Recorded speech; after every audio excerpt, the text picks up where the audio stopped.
On August 4th, 1981, a 20-year-old legal secretary left her parents' home in Toledo, Ohio, drove to work, and was never seen again. The office lights were still on. The radio was still playing. A romance novel lay open on her desk, turned to a page describing a woman being abducted at knifepoint. Her car was in the parking lot. Her keys and purse were gone. And to this day, what happened to Cynthia Anderson remains Ohio's longest active missing persons case. This is her story. Cynthia Jane Anderson had grown up in a deeply religious household in Toledo. Her life revolved around church events, prayer meetings, and strict rules at home. Her father described her as quiet, obedient, and well-liked. By the summer of 1981, Cynthia was working as a legal secretary and preparing to leave her job to attend Bible college, the same one where her church boyfriend was enrolled. By most accounts, she seemed ready for that next chapter. But something had been making her increasingly afraid in the months leading up to her disappearance. It started the previous year. Someone painted the words, "I love you, Cindy," in large letters on a wall directly across from her office window, signed only with the initials GW. Cynthia was the only Cindy working on that side of the strip mall. She had no idea who GW could be. The message stayed up for 6 months. Then it disappeared, only to reappear weeks later, this time in even larger letters. Then came the phone calls. That summer, Cynthia began receiving anonymous phone calls at work with disturbing messages. A client at the law firm recalled watching Cynthia answer one of these calls, immediately hang up, only for the phone to ring again. He said her face made it clear she was, quote, sincerely scared. She began having recurring nightmares about being kidnapped and murdered by a stranger.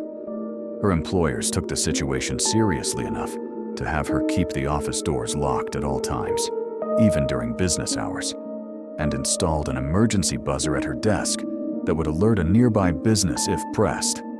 Those precautions were not enough. On the morning of August 4th, Cynthia drove to the law office and was seen there as late as 9:45 a.m. When her employer arrived around noon, the lights and radio were still on. The scent of nail polish hung in the air. But Cynthia was gone. She had left no note and had not put the phones on hold, which she always did when stepping out. The office door was reportedly still locked from the inside. Her car was in the parking lot. Only her keys and purse were missing. And there on her desk, open to a page describing a woman being kidnapped at knifepoint, was the romance novel she had been reading. There are 3 theories about what happened. The first is that Cynthia was kidnapped by an obsessed stalker. Police focused their investigation on the mysterious GW, whose initials appeared on the painted wall. The only person they identified with those initials was a building maintenance man who had access to all the office doors. No evidence was ever found against him, and no charges were brought.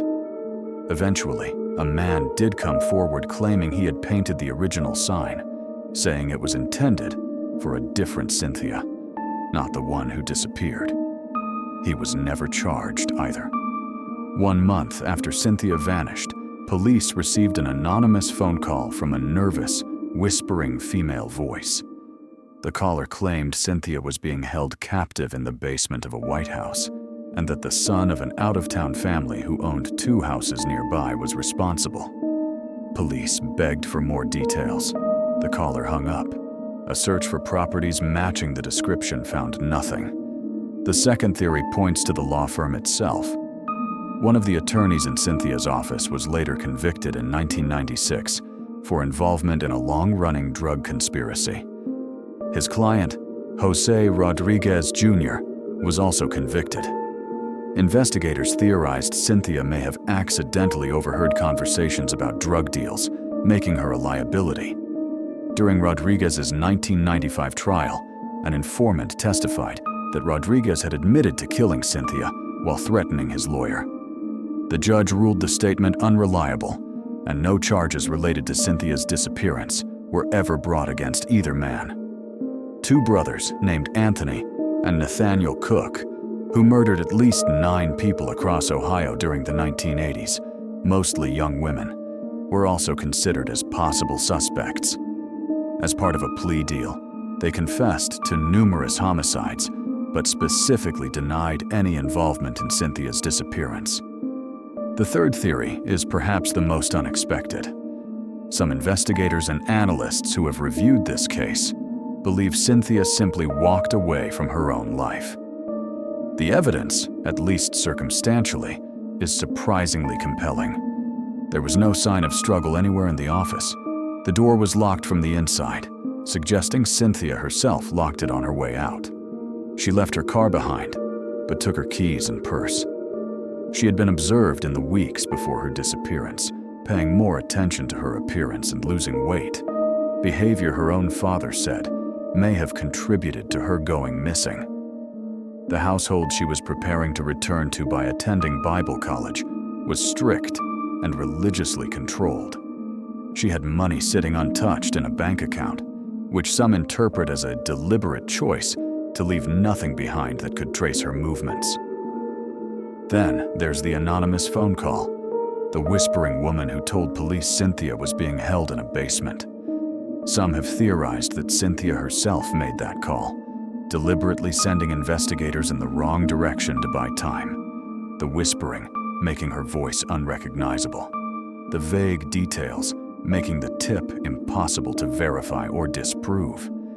It would explain why the tip led nowhere and why no one ever came forward to claim responsibility for placing it.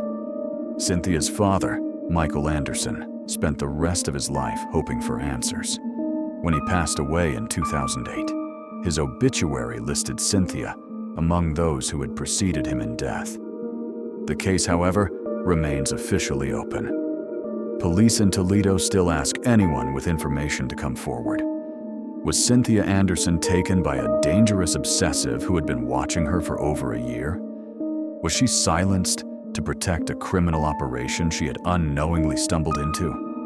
Or is she out there somewhere, living a completely different life under a different name, finally free from everything she left behind?